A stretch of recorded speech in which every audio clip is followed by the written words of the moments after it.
Hello. Can you hear me, Kaz? Yes, I can hear you. Okay. How's my lighting? Okay. How's the lighting? It's okay. It's good. It's good. You see those numbers? You see those numbers in the chat? People are guessing your age. People, yeah, people don't know how old you are, so they're just, just guessing. Anyway, I see Rena has 13. Is that right? 13. 13? 12? Really? 12. Well, someone's saying you look 25 in that hat. That's the whole idea. Yeah. Да. Я как раз Майкл говорю о том, что мы пытаемся угадать его возраст, и вот кто-то говорит, что ему 25 лет, да, в этой кепке. Okay, sir. Well, thank you very much. Are you drinking one of those healthy drinks? Look at this. You know what's in that? Blueberries, no? Bananas, almond milk, and collagen. Collagen is like a supplement. Yeah, keeps me healthy. Collagen for the skin, right? For the skin. Good. Correct. Да, Майкл пьет напиток, да? Такой шейк, бананы, ягоды, там ореховое масло, коллаген, и, в общем, вот так он питается. Коктейльчик такой хороший. Okay, sir, thank you very much. Thank you very much for doing this meeting, this interview with us, and it's I think it's important for people to know you, because your values are embedded in the company, and well, we first of all, we thank you, and we want to know as much as we can about you. We want to know, first of all, we want to, of course, start with your childhood, and where you grew up, who you grew up with, and all those things. Okay, all right. Well, first of all, thank you, Kaz. Thank you to our team. I'm not sure how many people are on the call. I can't see it as an attendee, but look, I suggest that we do this over 2 parts. I'm happy to do this over 2 parts. And so, in other words, don't feel pressured to try and get everything in today. If we don't, finish up, I do have another meeting at noon, so we have about 50 minutes. And just know that whatever we don't finish, we can schedule at another time. Okay. Okay. Thank you, sir. Давайте начну тогда. Мы не будем терять время, потому что у господина Хатчисона уже через час, следующая встреча, и поэтому он сказал, если мы сегодня не успеем, значит, все рассказать, ответить на вопросы, то мы это сделаем, разделим на 2 части, и вторую часть проведем на следующей неделе. И первый вопрос с моей стороны был, это, конечно, чтобы Майкл рассказал о своем детстве. Go ahead, sir, tell us. Okay, well, I mean, I was born in the state of New York. I was born in way upstate New York. It's almost Canada. And I lived there the first 5 years of my life. I have 3 brothers. There were 4 boys. 3 of us were born in New York. My youngest brother was born in the state of Alabama. I had a normal childhood, loving parents. My father was very strict. My father was a military officer. And so we grew up in a household where my father did not say a whole lot. My mother, though, was the opposite. My mother never met a stranger. I'll let you translate. Итак, господин Хатчисон, when were you born? Because people are asking about your age. What year was it when you were born in New York? 1961. 1961. 61. Yeah. So I'm 58 years young. 58. Excellent.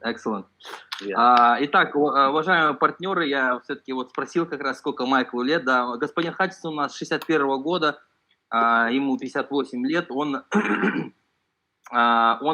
так, ребята, давайте посмотрите, пожалуйста, у всем все слышно. Итак, значит, он родился в штате Нью-Йорк, в Соединенных Штатах Америки, да, это родился в верхней части штата Нью-Йорк, который находится ближе к Канаде. Он прожил там первые 5 лет своей жизни. В семье, значит, 4 детей, у господина Хатчисона еще есть, значит, 3 брата. Его папа военный, очень, очень строгий, человек, который много не разговаривает, однако его мама полная противоположность. Она наоборот, для нее, наоборот, нет незнакомцев, она готова со всеми общаться. Вот в хорошей и в любящей традиционной семье родился господин Хатчисон. Go ahead, sir. So what's typical for a military family is that our father would be assigned to a new location every 3 years. And so we would always move. We would live in one location, then we would move. And so I grew up, with the anxiety of always being the new kid. We were always the new kids. But we also lived with other military families, and so they were always the new kids. We were always moving, it seemed like. And it wasn't until my 6th grade that I stayed in one location, which was in North Carolina, from 6th grade to 12th grade. And so, those were my formative years, middle school, high school. And, but I would just say again, my mother, raised us. Go ahead and translate that part. But my mother raised us because my father was gone a lot. He was a pilot. He was always flying. And, I'll let you translate that, and I'll say a couple other things, Kaz. Okay.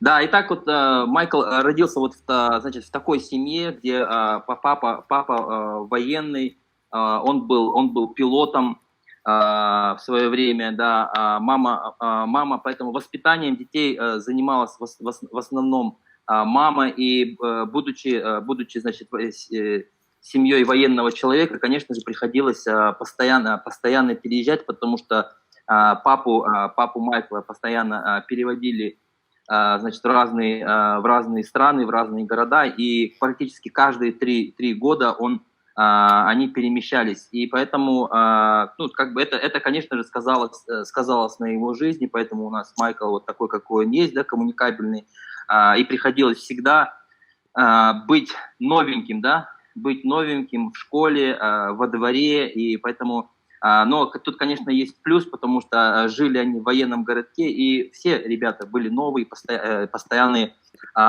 новые знакомства, но с 6 по 12 класс он находился постоянно в одной школе в штате Северная Каролина. Go ahead, sir.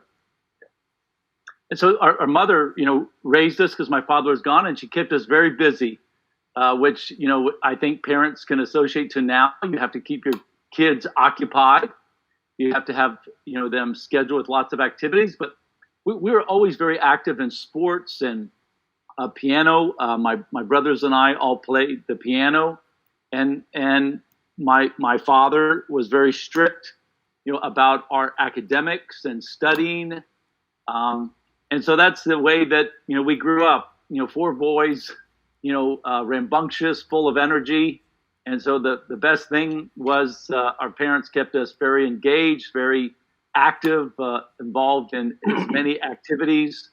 I would literally go from, a baseball, to tennis, to swimming, to football, all in the same day.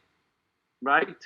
All those activities in the same day, and they would come home, and we would have lunch, and we would practice piano, and then we would do homework, and so that's what I remember growing up. I think it's important for people to know that I'm still very close with my brothers today. I talk to my brothers all the time. All my brothers are entrepreneurs.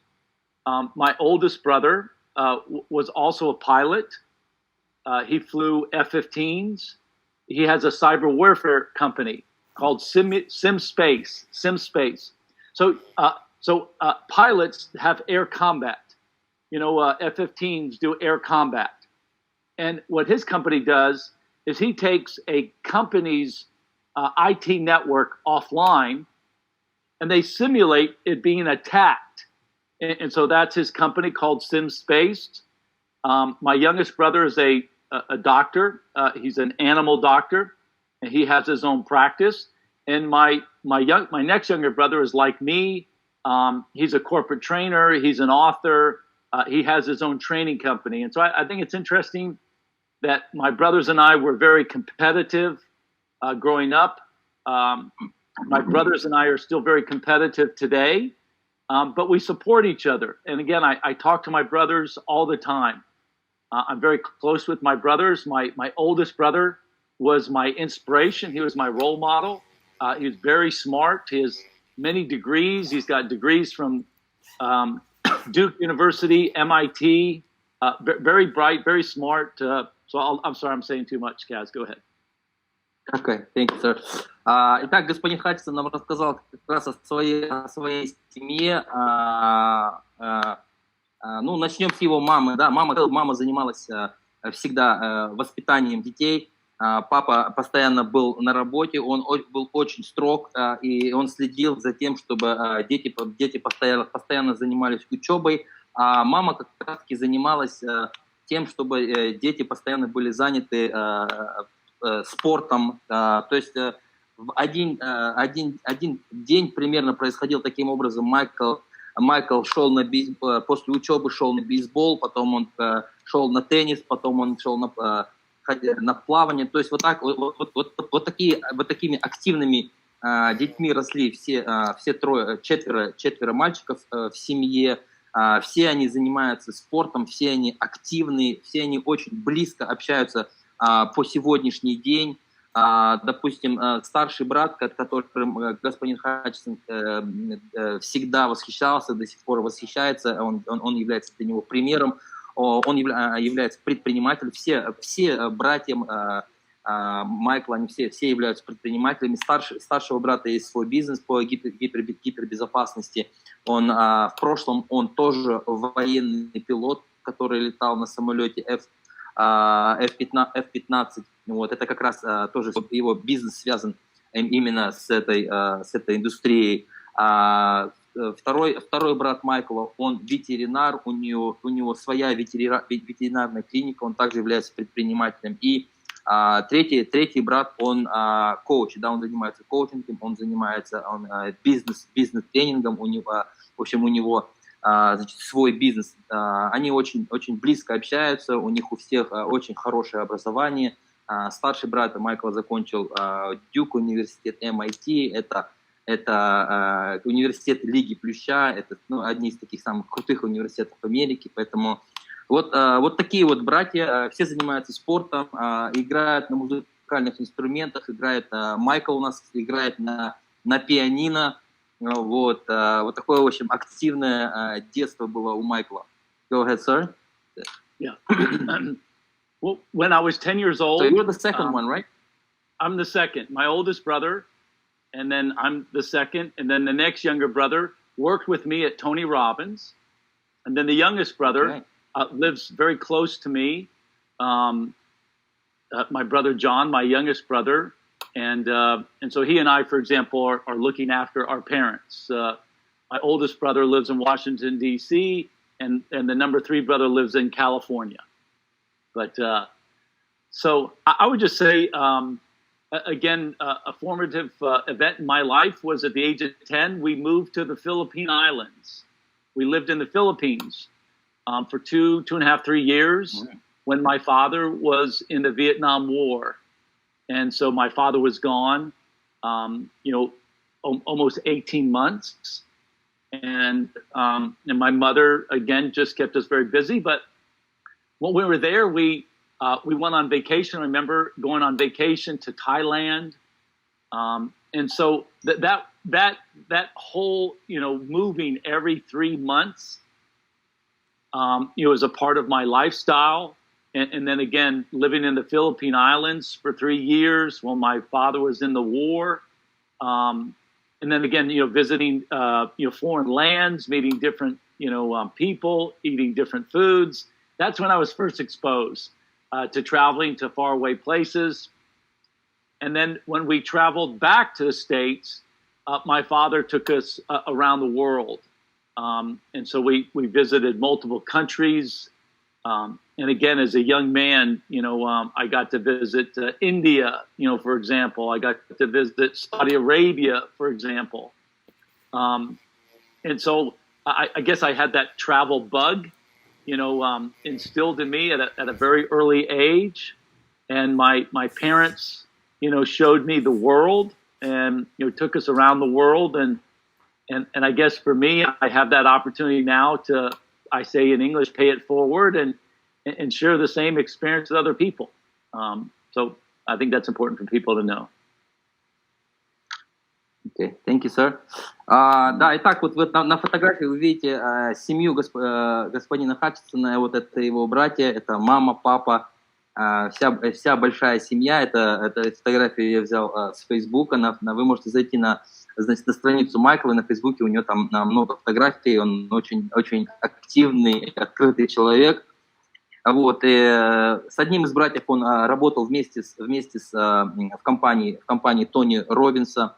Вот, и он рассказал о том, что когда ему было 10 лет, они всей семьей переехали на Филиппины и жили там около 3 лет, потому что в то время папа Майкла участвовал в ней, и поэтому значит, его практически не было дома. И по истечению этого срока они всей семьей вернулись в Соединенные Штаты, и папа Майкла вывез всю семью, значит, в путешествие, и уже будучи в таком в раннем возрасте Майкл уже посетил Индию, он побывал в Саудовской Аравии, то есть у него уже тогда появилась любовь к путешествиям, которые вот он сейчас передает всем партнерам и членам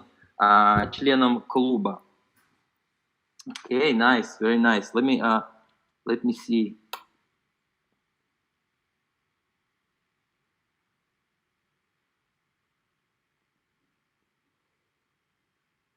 So, I have 2 boys of my own, and I mean they're very competitive, and you had 4. It must have been hard, Yeah. Well, the oldest brother and I are very close in age. We're a year and 8 days apart, so we're very close. And then, the next youngest brother is 55, so he's, a few years younger than me, but then he's also very close. But now the youngest brother and I, we live the closest together. But I will say something that's interesting. My older brother and I played baseball. We played the same position. And so I took up a new sport. I took up tennis in middle school and then high school, and I loved playing tennis. But you can understand this, Kaz, because you've lived in the States. My brothers and I all went to similar schools. I went to Georgetown University. My oldest brother went to Duke University. My next younger brother went to the University of North Carolina. And then the youngest brother went to Notre Dame University. So all of those schools are known for their athletic programs. And so it's fun because my brothers and I, again, are still very competitive and give each other a hard time if we play each other. And I just think I'm very lucky that I, again, have a very loving, close family. And I remain close with my mom and dad. My mom and dad are alive.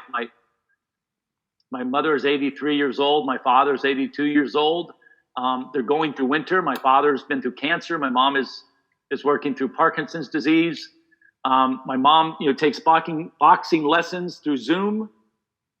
She watches Zoom videos, and yeah, and so we nickname our mother and father Thunder and Lightning because they're boxers. At 82, 83 years old, and I think it's I think for our team just to know that there's a lot of my mother and father inside of me and inside my brothers. My mother and father are fighters.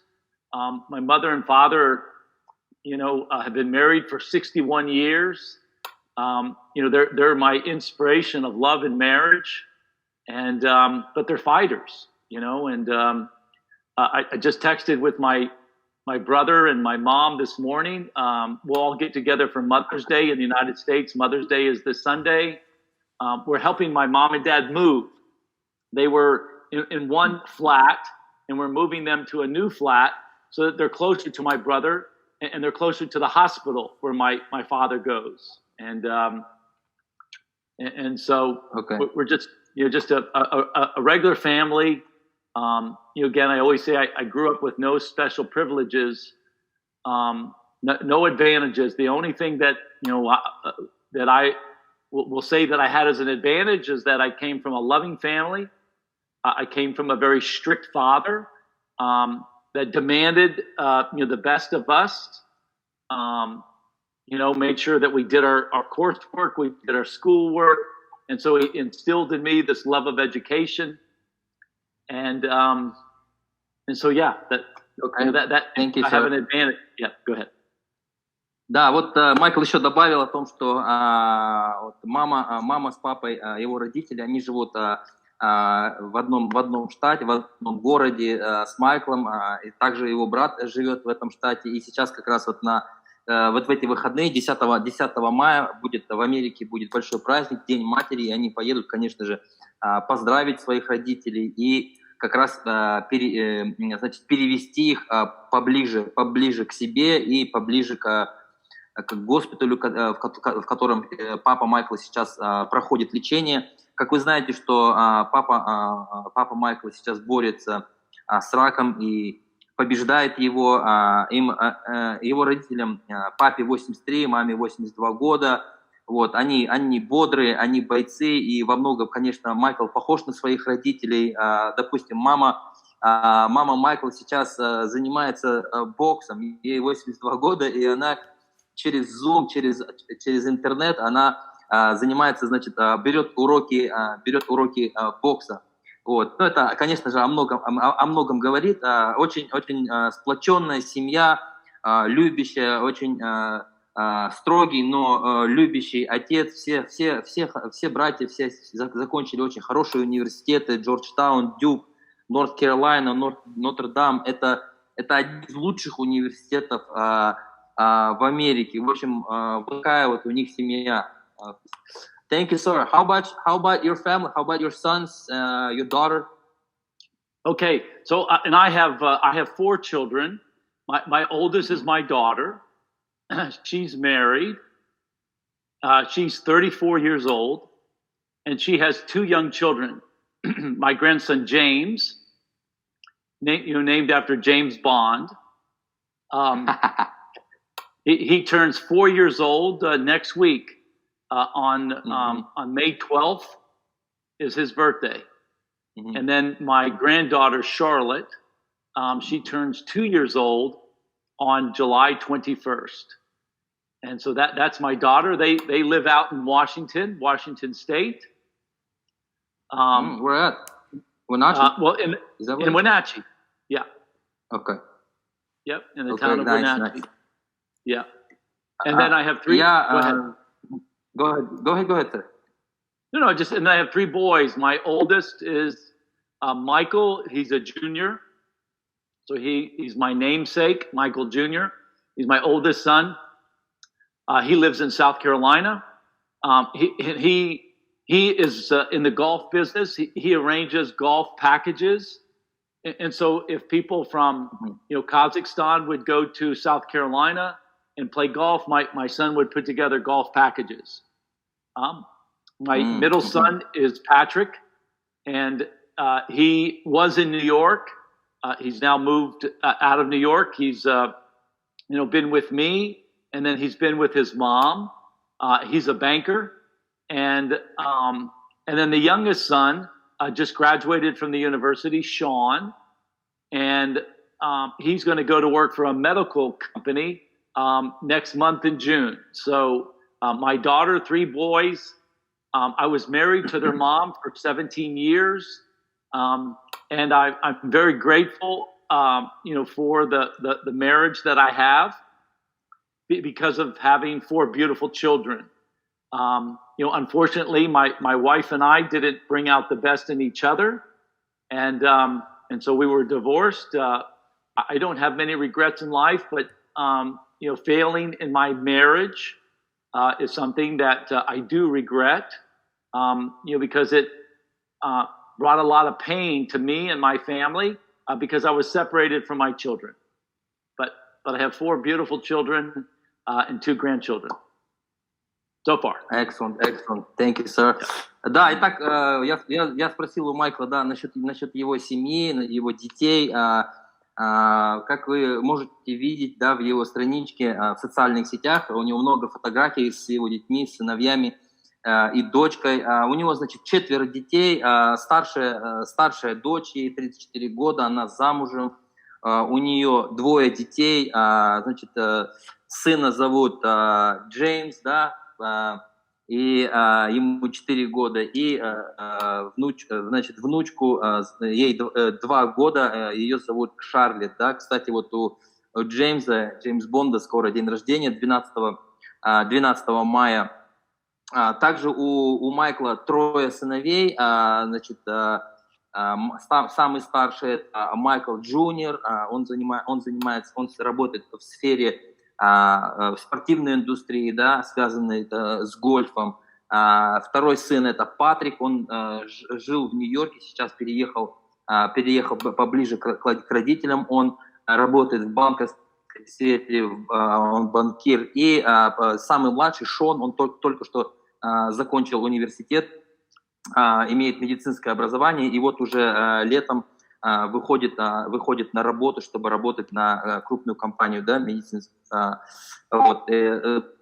С мамой его сыновей и дочери они прожили вместе 17 лет, но, к сожалению, они развелись. Это, конечно, одно из тех сожалений, да, которые вот у Майкла есть.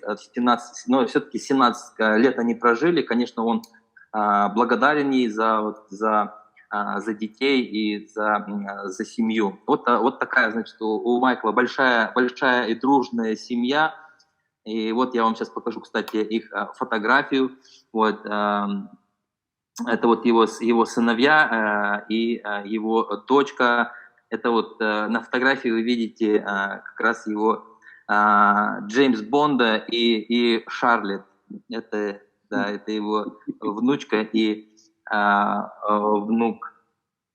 This is it, but there's hold on, there's a 1, 2, 3, 4, 5, 6 people on the picture. Is that your daughter's husband? One of those people? Okay. In the structure?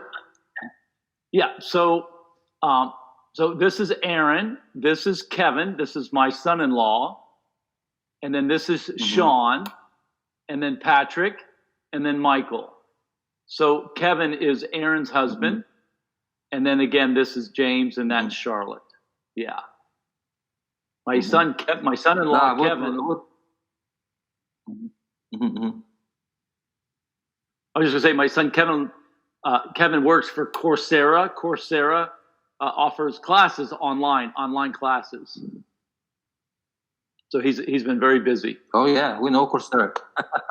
Thank you. Yeah, especially now. Вот вы на фотографии видите, это как раз-таки вся семья, дети Майкла, это его старшая дочь Эллен, зять, значит, Кевин и его сыновья Патрик, Шон и Майкл Джуниор. Давайте, ребята, проверим связь. Кто-то пишет, что меня не слышно. Пожалуйста, поставьте плюсики, если меня слышно, и вы меня видите и слышите, потому что если плохая связь, то я могу, в принципе, отключить свое видео, все слышно. Хорошо, отлично. Супер. Hey, we heard a lot about your big accident, that you had when you were 19. If you don't mind telling us about that, what happened and how it affected your life, because you said that it changed your life when you were 19. Sure. Well, first of all, let me just say a couple things. I think this is important for people to know.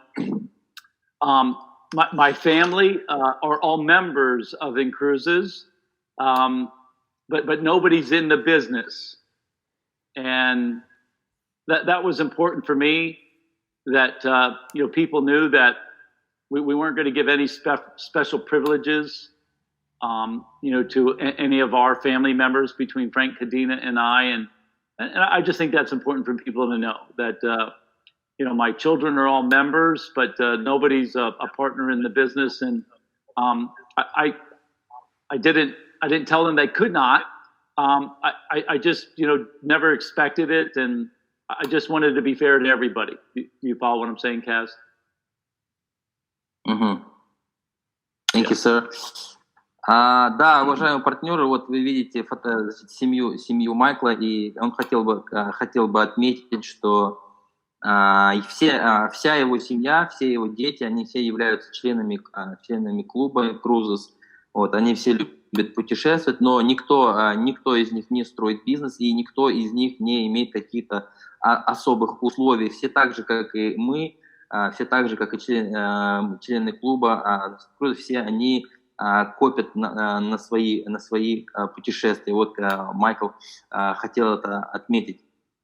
И следующий вопрос, который я задал Майклу, это мы часто слышим во время вебинаров, что у Майкла Майкл был в аварии, да, попал в аварию в 19 лет. И я вот хотел у него как раз спросить, да, все-таки, что произошло. Yes, sir. About that accident. Okay, well, before I get to the accident, I want to tell one other quick fun story. I think it's helpful.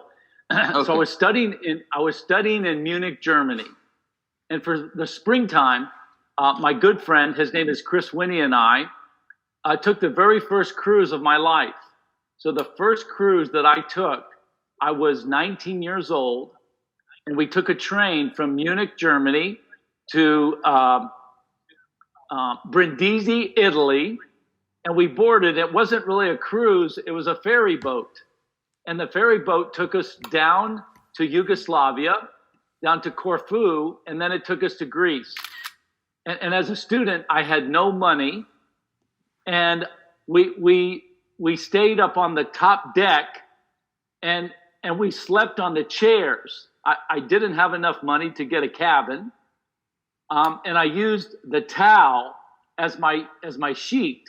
Right? And so we were two young college kids taking, and this is historic, right? Because this is my first cruise. And again, I left from Brindisi, Italy. I went down to Yugoslavia. We stopped in Corfu. From Corfu, we stopped, I think it's Thessalonica, which is closest to Olympia, the ancient Olympic grounds. And then from there, we went to Athens and then to the Aegean Sea. But that was my first cruise at the age of 19. And I think it's important for people to know that I didn't have enough money. I was a college kid. I was a student. And I slept on a chair.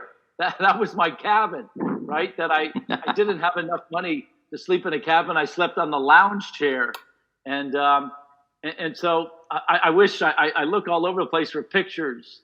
Of that first cruise, and maybe I'll find him one day, but that was my first cruise at the age of 19. So that was springtime. I think that's important, then I'll tell you the rest of the story.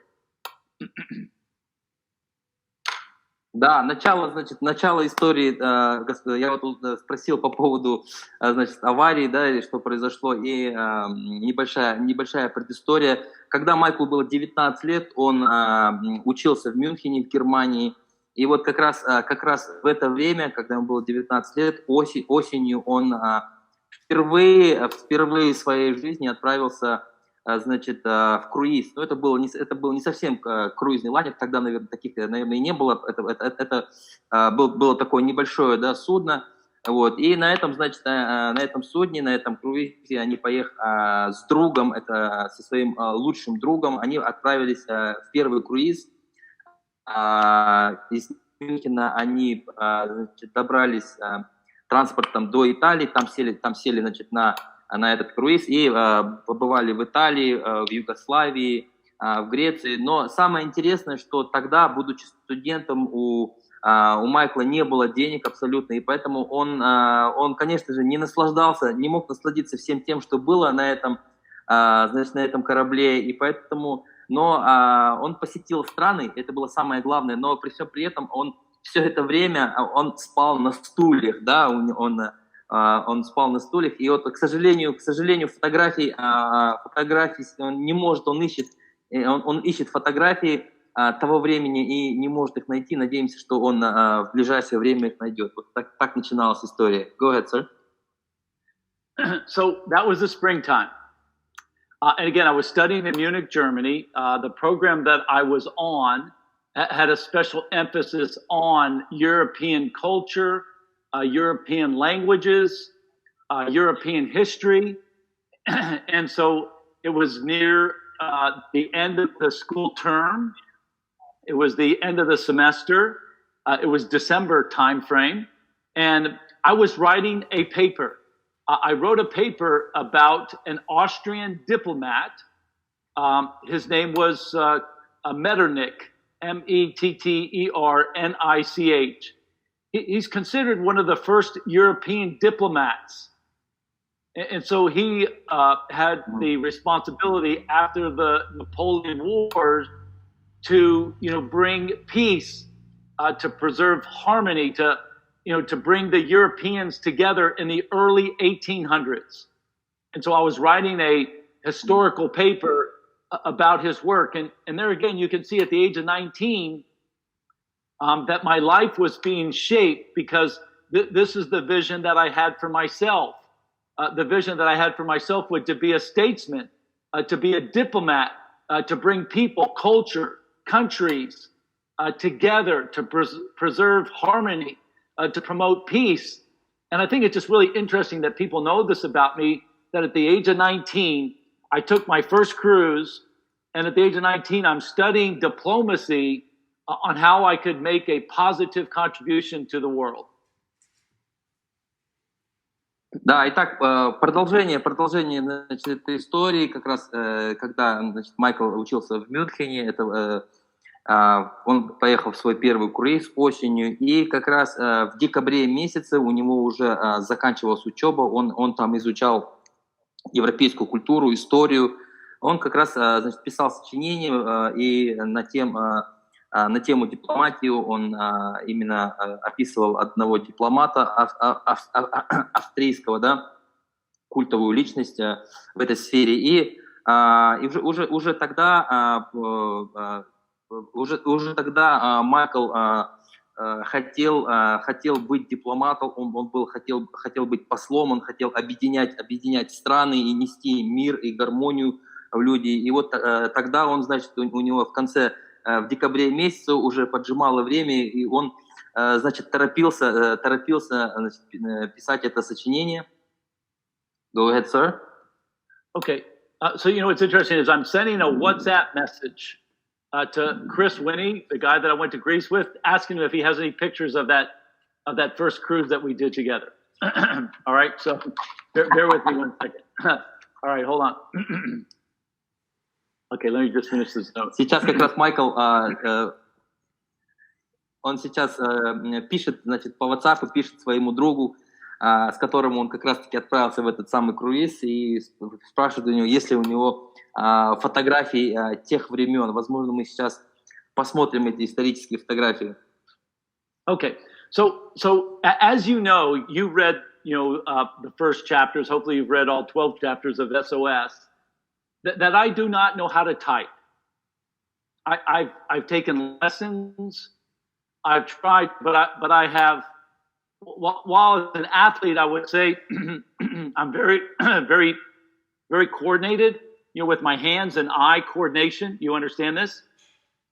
But for whatever reason, I have an issue with my. I don't know if it's my brain or it's my muscles or it's a disconnect.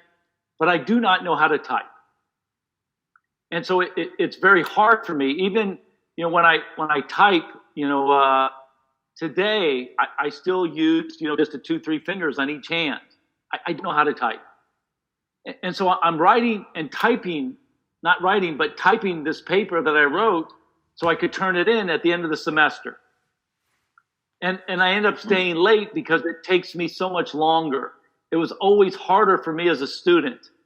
And again, I think that's important for people to know about my personality. I've always had to work harder than everybody else. I couldn't type. And so I'm in the typing lab, and this will age me because back then we didn't have computers.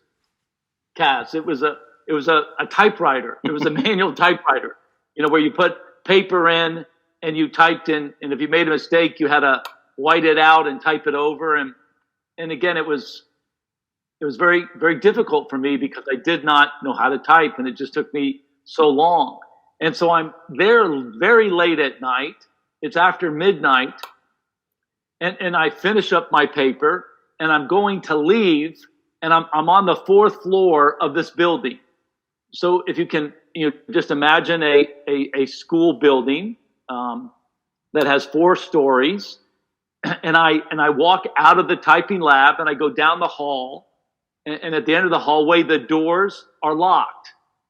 They're chain locked. They're locked, and there's chains on the outside of the door, so I couldn't push the doors open. I go down to the upper end of the hallway, and that set of doors is also locked. So why don't you translate, and then I'll fill in. Да, да, уважаемый партнер, сейчас будет интересная история, конечно, начало уже есть. Значит, как вы знаете, вот Майкл написал уже 3 книги, он сейчас пишет 4-ю, вы уже прочитали 8 чаптеров, вы уже получили. Сегодня вы должны были получить, значит, еще 3-ю главу, да, состоящую из, 3-ю часть, состоящую из 4 глав, да. Обязательно прочитайте. Так вот, Майкл, учитывая, что он уже написал 4 книги, при всем при этом он все еще печатает 2-3 пальцами. То есть он не умеет печатать всеми 10 пальцами. И еще уже тогда, в 19 лет, как бы он ни пытался научиться, у него не получалось. При всем при том, что он очень координированный, он спортивный человек, но вот почему-то физически у него нет возможности это сделать. И поэтому, значит, тогда в декабре в Мюнхене в школе в 12 часов ночи он печатал, значит, это сочинение. Печатал он, конечно, не на компьютере, а на печатной машинке. Те, кто знает, как это работает, это очень сложно, да, кто помнит эту процедуру. Вот, так вот, это был конец семестра, он не успевал закончить свою работу, и поэтому он уже допоздна засиделся. И когда он вышел из комнаты, чтобы отправиться домой, нужно понимать, что эта комната находилась на 4-м этаже. Да? Он вышел, и, оказывается, уже закрыли все двери. Он подошел к одной двери, она была закрыта. Он подошел к другой двери, она была закрыта. Все было закрыто на замок, повешены цепи. И вот так вот Майкл оказался в заперти, и некому позвонить, потому что тогда сотовых телефонов не было. Вот так он остался ночью, значит, в этой комнате. Go ahead, sir. Yeah, so, we didn't have cell phones. There were no phones. And so I walk into one of the classrooms. One of the classrooms was open. So both ends of the hallway were locked, but one of the classrooms was open. So I go to the classroom and I walk inside, and I'm able to open the window. So I open the window. And again, my urgency was the next morning I had final exam. And so I wanted to get home, get a good night's rest, study, get prepared for my exam, turn my paper in, and get ready to go home. And so I go into the classroom, and I noticed that I'm able to open one of the windows. And when I look out the windows, Kaz, I see that there are a set of wires, like telephone wires, cable wires, from just below or actually just above the window, to an adjacent building across the way, so at an angle. And so, I'm 19 years old. I'm athletic. I'm adventurous. I have a backpack. Every college kid, has a backpack, that has straps on it, and so my great idea, this is embarrassing to tell now, but my great idea was that I would just, take the straps and wrap them around the wires and hang on and do a zip line, right? Like James Bond or Tom Cruise in Mission Impossible, and just slide down the wires and get myself to safety and get home and study for the exam. So the last thing I remember was, even to this day, was positioning myself on the edge of the window and having the backpack straps wrapped around that wire, and knowing that I had to hang on with my dear life. And that's the last thing that I remember, was kind of shifting my body weight out the window, getting ready to hang on to the wires. And the next thing I remember is I'm talking to an ambulance driver, and I'm in an ambulance and on my way to the hospital, and they take me to this X-ray room, and it was a German hospital. The German word for hospital is Kranken. Kranken means sick. Krankenhaus. And yeah, they couldn't believe that I had fallen 4 stories. And to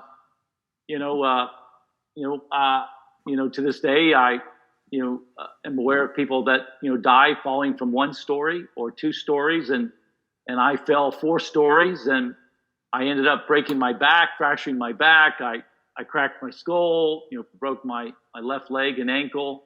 And yeah, so that's my embarrassing story, Kaz, was I attempted just to get out of this predicament that I was in, and I made a decision that forever affected the rest of my life.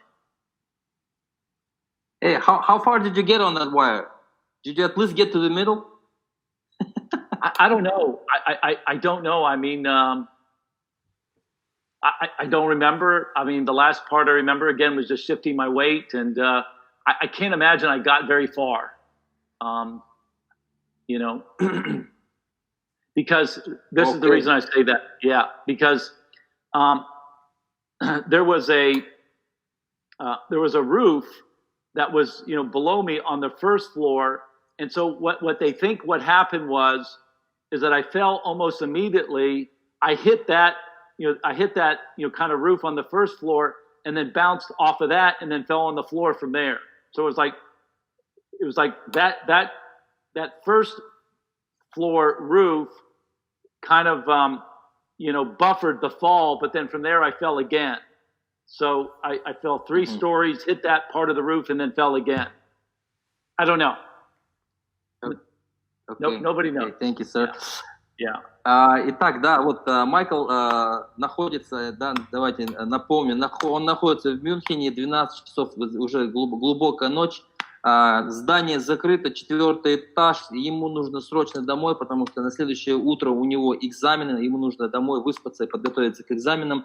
Он ходит по 4-му этажу, все закрыто, он открывает все двери, и одна комната, значит, открыта, он заходит туда, и оказывается, что там, значит, открыто окно.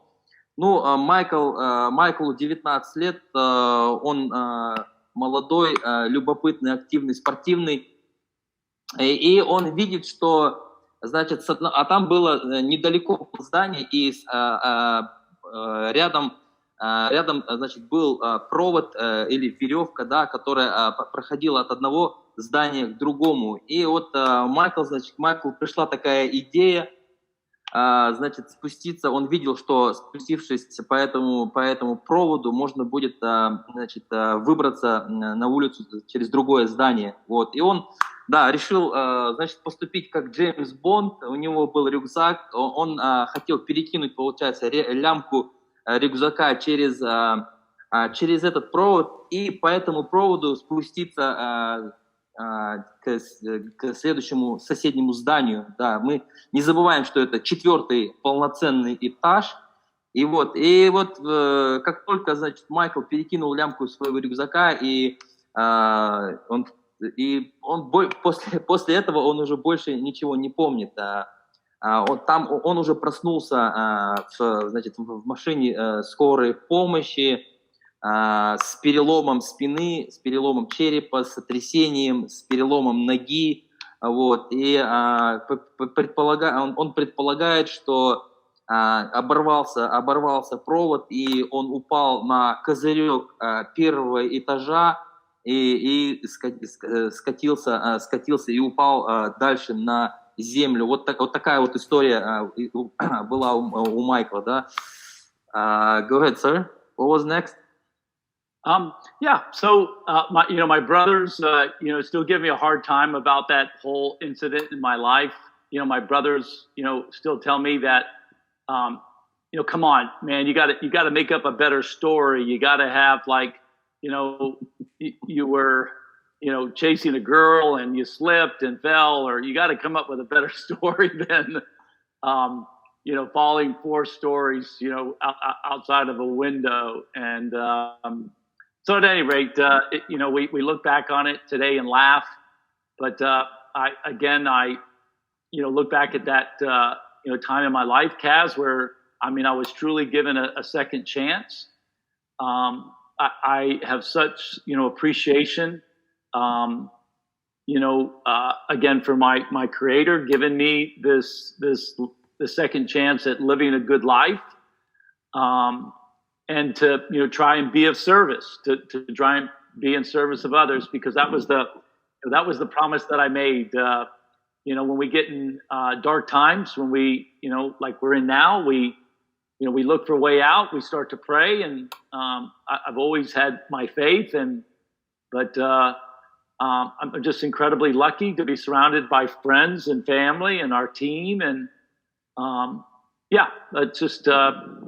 I just made a commitment that I would become strong again.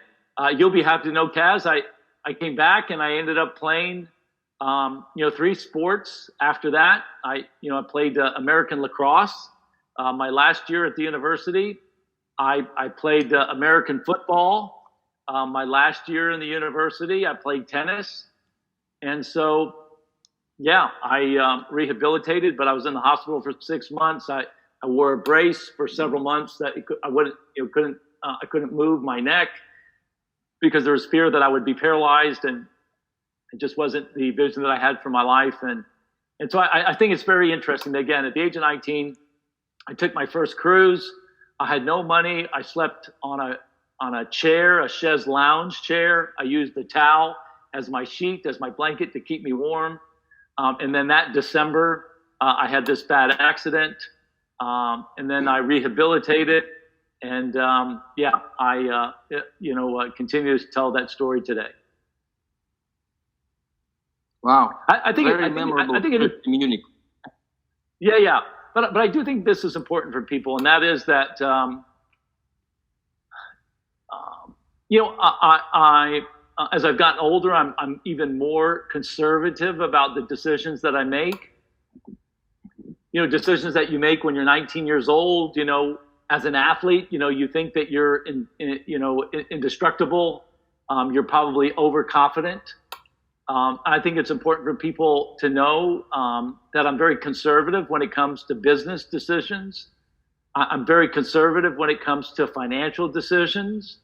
And I think that's helped us all today. Again, we're very lucky, to have the business structure that we have today. I don't know if you saw it, but Airbnb yesterday, big travel company, Airbnb, multi-billion-dollar company, just laid off 25% of their staff. Almost 2,000 people have no jobs. And so I guess I'm just, I say that I'm very lucky. I feel like I've been called. I feel like I have been put on earth for a reason, and my destiny is to contribute to other people. And so I'm very blessed. I'm very lucky. I'm very grateful. But I want our audience to know that I'm very conservative with business decisions. Some people look at this and say, gosh, the guy takes risk, but this is also, why I say, look, I faced death. I faced problems in my life. I've been through so much stuff. People say, how can you remain confident? How can you, have such a positive outlook? I say, look, I'm alive, right? I should have died years ago. And So I've met and I've faced a lot of adversity and I've gotten through, and I've always believed in my ability to get through and figure things out. And for that reason, I'm very fortunate, Kaz. Thank you, sir. Да, вот такая вот история произошла с Майклом, и до сих пор по сегодняшний день братья, его старшие братья, значит, смеются над ним, они не могут поверить, что он мог принять такое решение, вот так вот спуститься на проводе. Они ему говорят: Майкл, ну ты хотя бы придумай какую-нибудь более завораживающую историю, скажи, что ты там гнался за кем-то или там ухаживал за девушкой, какую-нибудь романтическую, значит, историю, да, вот до сих пор за ним, значит, над ним с издевкой, да, вот. Но, однако, он, конечно, он благодарен, он рад, что все так получилось, и он чувствует, что Бог, судьба дала ему второй шанс и прожить эту жизнь по-другому, и поэтому он очень благодарен себе, благодарен Богу. Майкл человек верующий, и поэтому тогда он уже принял решение, что он проживет эту жизнь с пользой. Он дал себе слово, что он проживет жизнь с пользой, что он будет помогать другим. Тогда он провел очень много месяцев в гипсе, курс реабилитации, и после этого даже после этого он смог обратно вернуться к нормальной жизни. Даже после этого он в университете и после он занимался спортом, лакросс, теннис, американский футбол. Как вы знаете, американский футбол – это такой очень агрессивный спорт. И он хочет, чтобы из всей этой истории вы поняли самое важное, что После этого случая он консервативен, значит, в принятии своих решений, и особенно в принятии деловых бизнес-решений, в принятии каких-то финансовых решений. Все, что делает Майкл в жизни, все те решения, которые он принимает в бизнесе, они очень глубоко продуманы.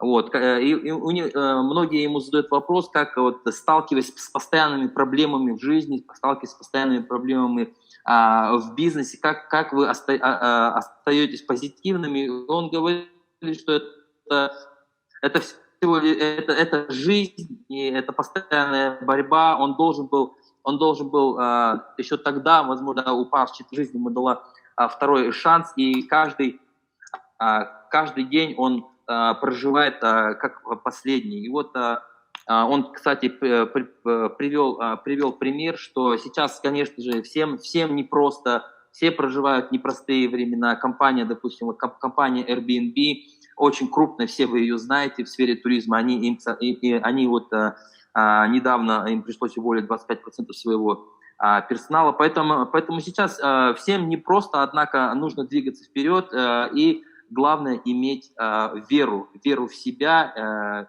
самое главное веру в себя, в свои силы. So I think yeah, we took a little more time than we had. Okay, wonderful. Hey, Kaz, yes, I'll leave you with one fun fact, a fun story. When I was finishing up at the university, I worked for a catering company to make money. And so a catering company in Washington, D.C., they put on these big functions, these big events. And the first time that I ever stepped foot on a yacht, big yacht, was when I was finishing up at the university, again, to make money. And I was a waiter, so I would serve. You bring food out on trays, or you serve people wine. I was a wait staff, a waiter, and that was the first time that I went on a yacht. When I was 21 years old, and I was a waiter. I was a bartender, serving wine, serving food, and guess who owned the yacht? Who was it? Amway. Wow. Yeah. Amway owned the yacht. And so, very interesting, right? To look back on your life and and to know again, I had no money and I got exposed to going out on this nice yacht and I wasn't on it. I was working. I was working on that, on that yacht. And I found out that it was Amway that owned that yacht. And so it's interesting, the seeds that get planted in the young man's mind as to what he wants to do with his life afterwards. But I'll leave that story with you. I have to jump into another call. I'm actually a little bit late, but I'm happy to schedule this. If this was valuable, let me know. We just sent out another copy of SOS. And so our numbers are up. Our productivity is up in May than where we were last month in April. And so good things will continue to come our way. Thank you, Kaz. Thank you to our team. Спасибо большое. Спасибо всем. Пока-пока. Thank you, sir. Okay. You have a good day. Bye-bye. Да, итак, господин Хатчисон вынужден нас покинуть, потому что у него уже следующая встреча, обещание. Значит, небольшой факт, с которым он нас оставил. Когда Майкл закончил университет, ему там было около 21 год, он сразу после университета он работал в Вашингтоне, Д.С., в столице, официантом. И тогда он работал на кейтеринговую компанию, и он впервые попал на роскошную яхту и разносил еду, будучи официантом. И это потом только он узнал, что эта яхта, оказывается, принадлежит компании Amway. Я думаю, что все мы знаем компанию Amway, самая крупная сетевая компания, самая длинная история. И вот это интересно, как сложилась судьба, и что тогда, уже тогда, в том возрасте, он начал задумываться о сетевом маркетинге. Вот с такой мыслью нас Майкл оставил. Вот. За час мы, конечно же, мы не смогли уложиться, поэтому мы вторую часть интервью мы перенесем на следующую неделю. Вот. Я надеюсь, что сегодняшняя встреча была полезна для вас. Это очень, очень важно, конечно, узнать, кто такой Майкл, потому что те люди, которые с Майклом пообщались, они эту встречу они запомнили навсегда, потому что от Майкла исходит позитивная энергия, такой, заряд. И просто любое общение с Майклом – это урок, это жизненный урок. Он постоянно говорит какие-то вещи. Он может сказать какую-то фразу, которая остается с тобой навсегда.